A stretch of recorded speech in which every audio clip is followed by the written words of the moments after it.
Bom dia, boa tarde, boa noite. Vamos começando uma aula de filosofia no Versinha Torinta de Barros. Eu vou apresentar os slides. Pois bem, a ideia hoje é dar sequência, né, ao desenvolvimento da filosofia clássica grega, antiga. A gente tratou sobre os pré-socráticos, né, entendendo que eram os que procuravam o arqué do mundo, né? A causa primeira para a existência do mundo, os filósofos naturais, né? Depois a gente foi para o período socrático, que a gente estudou Sócrates e Platão, né? Sendo que o Platão foi discípulo de Sócrates, trazendo a filosofia agora para as questões do homem, né? Indagando sobre justiça, sobre questões antropológicas, né, que diz respeito ao homem, com base na racionalidade, né?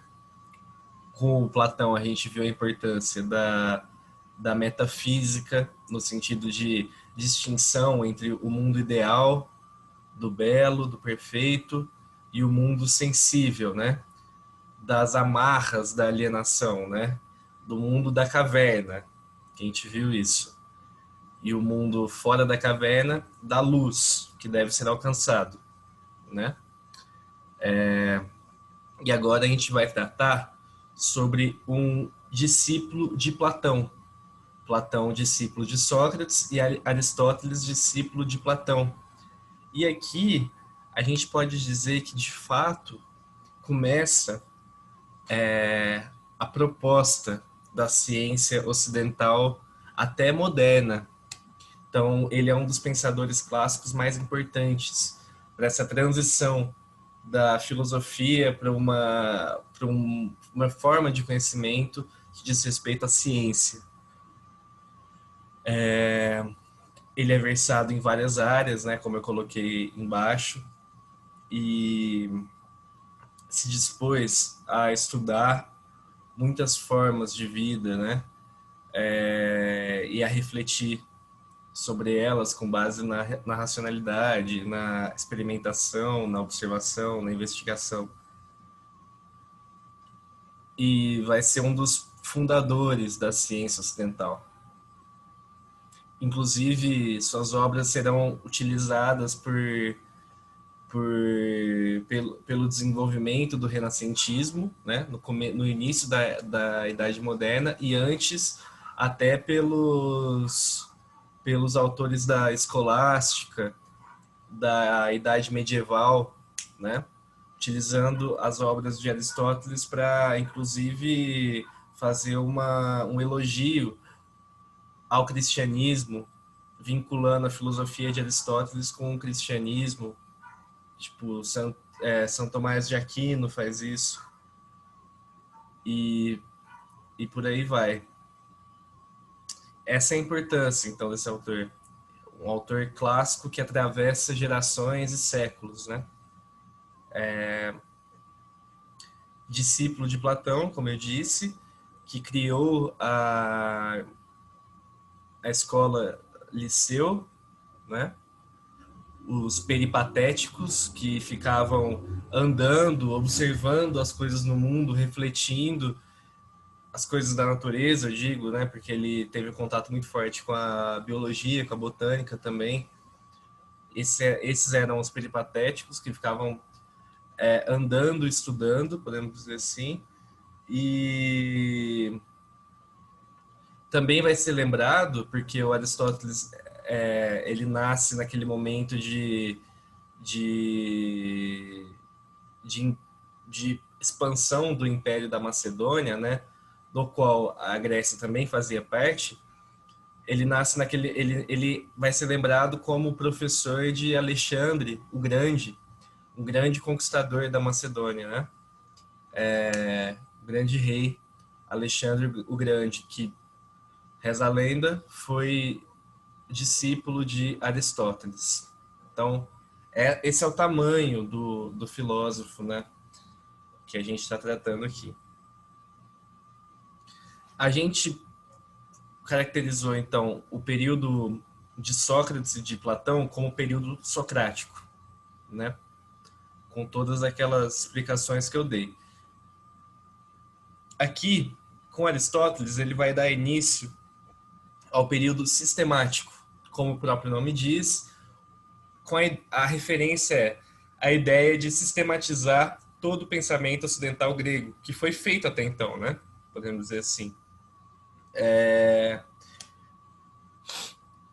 Sua principal forma de chegar a esse novo período de conhecimento, de estudo, é o método indutivo, que a gente pode conceituar como a compreensão do particular para explicar o universal. Como assim? A ideia de que, por exemplo, ao estudar uma planta específica que ele está observando, que ele está vendo, ele vai compreender todo o reino vegetal. Essa ideia mesmo de entender uma coisa específica, particular, para explicar o todo, para explicar o universal, o abrangente, tá? E ele vai ter em sua filosofia esse pensamento finalista, que todos os seres, todos os elementos naturais têm uma finalidade, né? Então, o homem tem uma finalidade.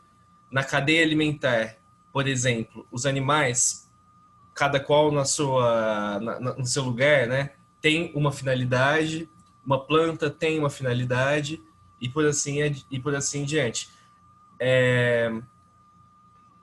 Essa ideia, então, de que toda essa forma do todo, que possui uma finalidade, né, entre suas diferentes partes, eles buscam a perfeição, a harmonia, tá? Essa é a conduta racional de Aristóteles. E aí a gente vai chegar numa pergunta que também fazia parte, que sempre fez parte da filosofia, até com os pré-socráticos, né? Qual é o início das coisas? Por que estamos vivos, né? Qual a causa primeira das coisas? Para que estamos vivos? E aí o Aristóteles vai tentar investigar, responder essas questões, né? A causa das coisas, né? E aí a gente vai chegar na metafísica de Aristóteles, uma explicação de mundo de Aristóteles. Ele vai utilizar a explicação correspondente às causas, né? De que cada elemento possui uma causa. E essa causa, ela está dividida entre causa formal, material, eficiente e final. É importante... Não, eu acho que eu vou explicar isso depois. Primeiro, vamos entender o que significa uma causa. As causas, né, dos elementos. Vamos dar o exemplo de um carro. Um carro, qual que é a causa formal de um carro? Eu acho importante dar exemplo, porque exemplo tira a dificuldade de várias coisas. A causa formal é aquilo que dá forma, de fato, ao carro. Porque é um exemplo que eu estou dando. Cada elemento tem sua causa formal, tá? Então, vamos falar do carro. A causa formal é aquilo que dá forma ao carro em si. Qual que é a causa formal do carro? O próprio carro, né? A forma do carro. Tá. Qual que é a causa material do que esse carro é feito? Ele é feito por, bom, não vou saber falar, mas por instrumentos, né? Por instrumentos elaborados ali que fazem dele um carro. Se fosse uma casa, seria um tijolo, nesse sentido, né? Enfim, algumas partes aço, outras partes o pneu borracha, é a matéria do carro. Tá. Qual que é a causa eficiente do carro? Qual que é a origem do carro? A parte de idealização ou de construção. Então, o construtor de carros. Simples. E qual é a causa final? A finalidade, né, que move a existência do carro. A locomoção, né? Colocar pessoas em outros lugares através dele, através do carro, como um veículo qualquer. Então, essa é a ideia e que vai caracterizar o pensamento de Aristóteles, das causas, né? De que os elementos e as coisas são explicados através dessas causas, né? Que possuem diferentes significados. E eu coloquei em cima que, ao contrário de Platão, Aristóteles não distingue mundo sensível e mundo inteligível. Há a ideia de belo, de perfeito a ser atingido, por exemplo, ou que forma todas as coisas em Aristóteles. Isso seria a causa eficiente, o motor inicial, beleza? Seria uma ideia de divindade, aquilo que potencializa a vida de outras coisas. Mas que não existe uma distinção entre mundo sensível e mundo inteligível. Existe só um mundo para Aristóteles. Mas aquilo que anima, que dá vida às coisas, né? É aquilo que em si não pode ser animado, porque ele que origina as coisas, né? Qual que é a origem da origem? Então a ideia é que existe algo que não é animado, né, por forças externas, mas que é a mola propulsora para animar todo o resto. Essa ideia de motor inicial, que é a causa eficiente, a origem da coisa, tá? E que em Aristóteles vai ter a ideia de divindade, aquilo que potencializa a vida de todo o resto, tá? Mas sem distinguir também em sua análise, em sua metafísica, um mundo sensível e mundo inteligível. E entendendo que os elementos da vida, eles se formam a partir dessas causas, tá? Essas causas explicam o dinamismo que é a vida, ou o dinamismo da vida.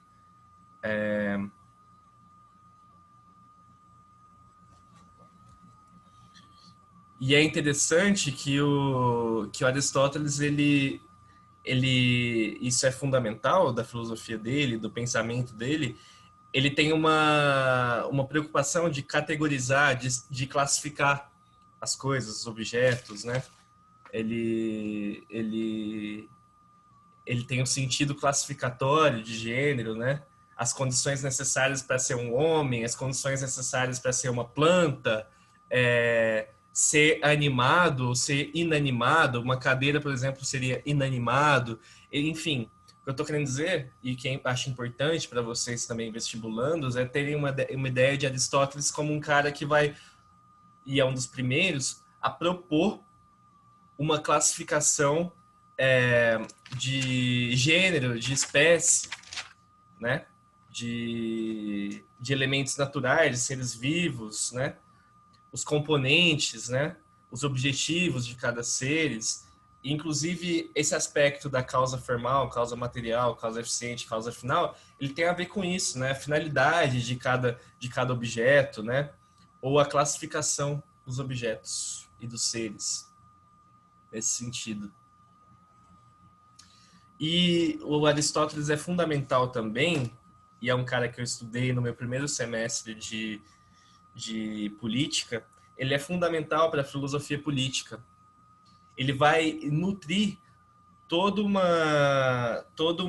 um ideal político, né, de sua época, que vai até atravessar certamente a sua época, né?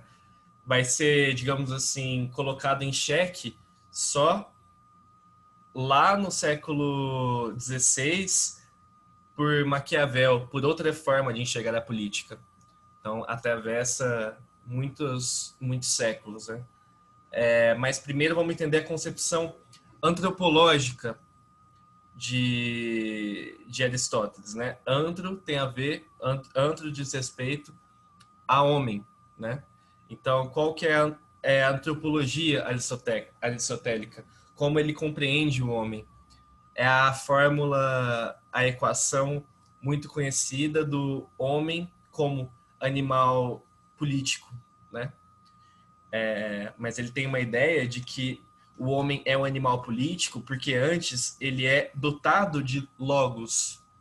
Logos, a gente sabe que logos na filosofia grega antiga, na Grécia antiga, tinha essa ideia de razão, de racionalidade. Ele é político porque ele é racional, tá? E se ele é político, ele há de ser social, obviamente, né? A viver em sociedade, para o Aristóteles, é a grande realização da atividade humana, do espírito humano. E ele vai estar também influenciado por aquela noção de Sócrates, de Platão, de crítica à democracia. Pelo menos a democracia pura, porque a forma de governo ideal para Aristóteles é essa mescla de aristocracia, governo dos melhores, e democracia enquanto regime popular. Mas a democracia pura, que pode ser governada por uma massa despreparada, né, porque democracia, demos, vem de povo, governo do povo, a democracia pura é criticada em Aristóteles, né? Da mesma forma que demagogos, tiranos, né, são criticados por Aristóteles. Demagogos no sentido de políticos que veem na política uma forma de ganhar dinheiro, por exemplo. De não usar a política como objetivo para fins coletivos, né, do bem comum, mas sim para fins individuais. E Aristóteles é um grande crítico dessa forma de enxergar a política, né? Para ele, a política tem esse aspecto da arte. Ele vê a política como a arte do bem viver, tá? Essa noção vai ser interrompida por uma nova forma de enxergar a política fria, podemos dizer assim, a política pouco ingênua, podemos dizer assim, de Maquiavel, perdão, de Maquiavel, que tem essa ideia mais de os fins explicam os meios, né? Então, o importante para o Maquiavel, para o político, é a manutenção do poder. Para Aristóteles, o importante da política é a arte do bem viver, fazer com que a gente viva de maneira harmônica e coletivamente, né? Essa ideia de que o homem ele se realiza através da política, né? Muito diferente do que a gente vê hoje, né? Como percepção mesmo coletiva, né? Hoje em dia a política em muitos lugares ela é demonizada, né? E obviamente muito por conta dos seus políticos mesmo, né? Porque é um espaço de corrupção, porque é um espaço de gente que está ali atrás de dinheiro fácil, esse tipo de noção. Olha como a gente transformou, né, essa noção aristotélica de política, né, que tinha esse sentido de arte do bem viver. Por isso que ele tinha que ser governado pelos melhores também, né? Aqueles que iriam potencializar essa essa maneira de se fazer política, né? Como a arte do bem viver, a arte do bem comum. E a cidade, para ele, seria, enquanto constituição, o espaço objetivo para se realizar, né? A condição humana, o bem supremo, né? Chegar ao belo, ao ideal. Né? Uma coisa não no mundo inteligível, no mundo das ideias, como via Platão, mas no mundo concreto, né? E, inclusive em termos de causas, né? Igual a gente viu no outro slide, a finalidade da razão é a vida política, né? A causa final da vida humana, viver segundo o logos, né? A finalidade da existência humana, viver segundo o logos. O logos, enquanto racionalidade, está vinculado à questão da política, né? De viver socialmente. Então, obviamente, ele não tira essa concepção antropológica do nada, né? Tá tudo relacionado com sua filosofia. O homem tem de ser um animal racional, político, né? Isso faz parte da sua constituição, enquanto as fórmulas, né, daquelas causas que a gente viu. A finalidade do logos, da razão, é a vida política, é o objetivo, é a vida política. A política é a grande arte do bem viver, né? É nesse sentido. Então, a causa final do homem, de certa maneira, é viver socialmente, é viver a partir do bem coletivo, a partir da política, do bem comum, né? A partir da realização da política. O homem é animal político porque ele é racional. E então eu dividi a aula em 3 partes, né? Falando do período sistemático, o que caracteriza o período sistemático. Falei da metafísica e falei da filosofia política. E agora eu faço uma síntese, né? Para a gente estar com as coisas frescas na cabeça, né? Que a proposta filosófica de Aristóteles, que envolve, de novo, diversas áreas, né? E uma metodologia muito avançada no que diz respeito à experimentação, à investigação. A metafísica dele, ao contrário de Platão, ela tem o objetivo de uma metafísica que tem que ser comprovada, experimentada, né? É a vida prática. Ele não distingue o mundo ideal das ideias com o mundo sensível. E essa é a grande diferença dele com Platão. Pensem na questão das causas, né? Que é importante também para o pensamento de Aristóteles, né? O que constitui os elementos da vida, o ser, né? O que constitui, né? O que explica a causa primeira. Pensem no motor inicial, a divindade, né? O que movimenta as coisas, algo que não é animado, porque ele é o início, né? Portanto, ele não é animado por algo, mas ele anima todo o resto, né? Ele movimenta as coisas, a divindade, o motor inicial que faz as coisas serem como elas são. E a grande proposta, objetivo do Aristóteles é essa procura de transformação do homem, de sua conduta, né? A ponto dele ser capaz de produzir o belo, estimar a verdade, né? E o homem, por exemplo, só pode ser político porque ele é racional primordialmente, né? Então, essa é a ideia, né? Isso que eu queria passar para vocês nessa aula de Aristóteles, né?